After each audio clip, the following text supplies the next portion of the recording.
Good day, Tamaros. I am Ginny Alberto, broadcasting live from FEU Manila, serving you the latest news from the Institute of Arts and Sciences. In the segment of Animal Kingdom, here's the latest update about beluga whales. Konting kaalaman, beluga whales are scientifically known as Delphinopterus lucas. They are known for their wide color and range of vocal sounds, earning them the title the Canary of the Sea. They are classified under the phylum Chordata and the class Mammalia. Beluga whales are dark gray, but their skin lightens as they age, becoming white as they reach physical maturity. They are a toothed whale possessing 18 to 20 teeth in both the upper and lower jaw bones, for a total of 36 to 40 teeth. They have an average weight of 3,150 pounds and a lifespan that could reach up to 90 years. They are usually found globally throughout the Arctic and subarctic waters like in Alaska. A thick layer of fat called blubber and thick skin helps them live in the freezing waters of the Arctic and subarctic environment. It is the reason why they usually give birth during summer in areas where the water is relatively warm, as newborn calves lack a thick blubber layer. Belugas also lack a dorsal fin so that they can swim with eyes. Their genus name Delphinopterus translates to dolphin without a fin. Instead of a dorsal fin, belugas have a tough dorsal ridge which allows them to swim easily under ice floes. Beluga whales are vulnerable to many stressors and threats, especially that their population has declined by nearly 80% since 1979. To know more about the risks and threats affecting the survival of this animal, here's Miss April Alege to further report. April? Yes, Jeannie, as you stated a while ago, there are beluga whales that are vulnerable to several stress and threats. Microplastics are a severe threat to beluga whales as they consume 145,000 particles of microplastics every year. Beluga whales ingested microplastic through their prey. Humans use significant amount of plastics, and when they're not properly disposed, they break down into smaller and smaller particles, making it easier to transfer in aquatic habitats. Microplastics affect beluga whales because there are 5 species of Arctic fish consumed by whales, with 21% of microplastic particles found in their gastrointestinal systems. Microplastics were identified in 7 beluga whale stomachs examined by Simon Fraser University, contributing to the estimate that beluga whales consume around 145,000 microplastics particles each year. According to the university, microplastics are present in textiles and apparel and account for 78% of all particles identified in fish stomachs.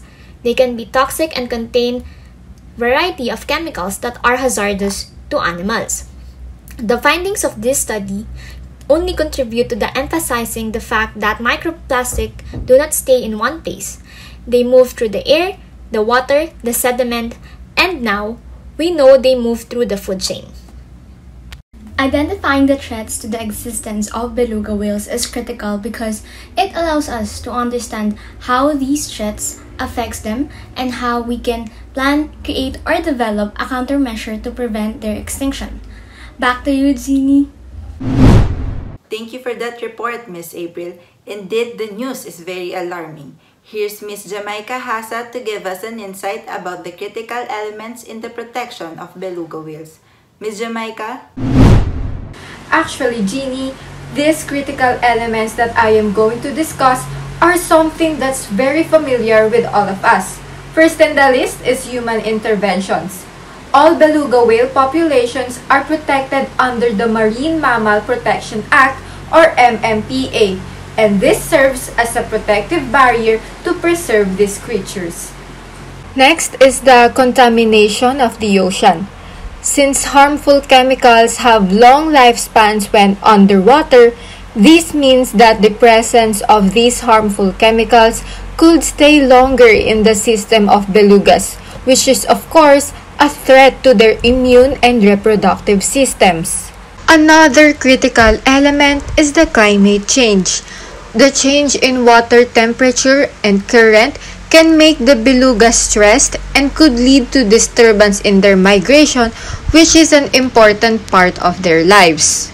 Last element is prey limitation.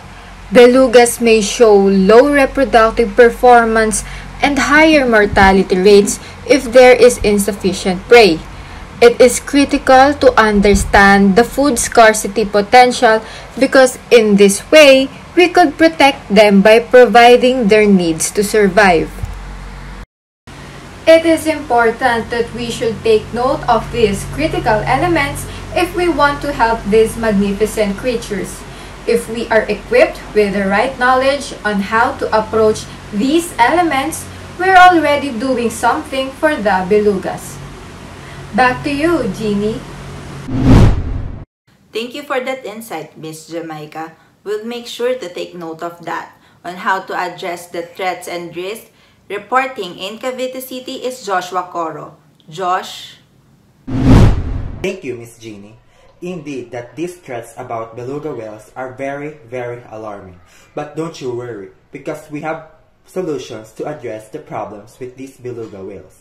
With the critical elements that Miss Jam has discussed earlier, I'm going to discuss next the different solutions to address the problems with beluga whales.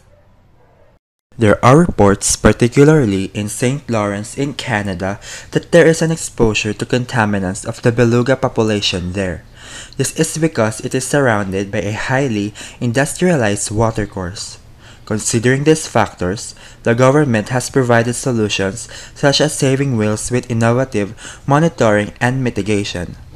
Researchers will improve evaluation and monitoring technology in order to evaluate hazards and develop solutions to safeguard these whales in a changing ocean environment. This multidisciplinary research endeavor will bring together groups from throughout Canada and the world.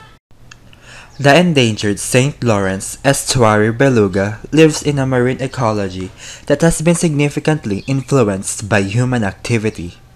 Its 900-strong population has shown known indications of improvement in recent years. To further address these issues, researchers will utilize a variety of cutting-edge tools to learn more about the whale's exposure to environmental toxins and how it affects the population of beluga whales. It is really alarming knowing that these issues about beluga whales will affect the whole beluga whale species.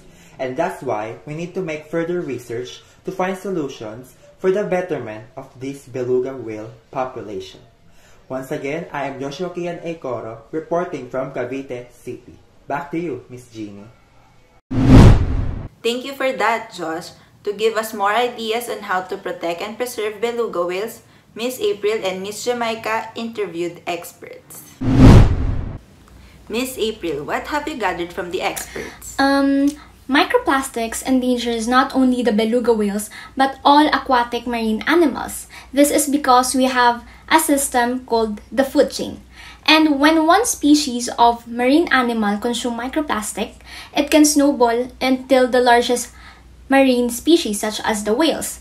And actually, Jeannie, researchers are still unsure of how long microplastics remain in the digestive system of these animals, or even the extent of harm they can do to the general health of a whale. Recycling and eliminating single-use plastics are the best simple solutions that can make a major difference if everyone practices them. Thank you. That is a very detailed solution, Miss April. Any thoughts on this, Miss Jamaica? Another solution, aside from what April said, is the strengthening of the implementation of MMPA. Like what I said earlier, beluga whales are covered by the Marine Mammal Protection Act, but the support for this organization is still not enough. Stricter rules like hunting and littering around the area must be adhered to, and that can only happen if people are educated about these things. People need to be more informed and involved in marine life to preserve these whales. That is indeed a good way to start the preservation of beluga whales. Thank you for that additional info, Miss April and Miss Jamaica. This has been a very informative segment na dagdagan na naman ang kalaman nating mga tabs. Once again, I am Jeannie Alberto, your news anchor, together with your reporters, Ms. April Aleja, Ms. Jamaica Hasa, and Mr. Joshua Coro. Together, let us protect and preserve beluga whales. This is Tamaraw News Now.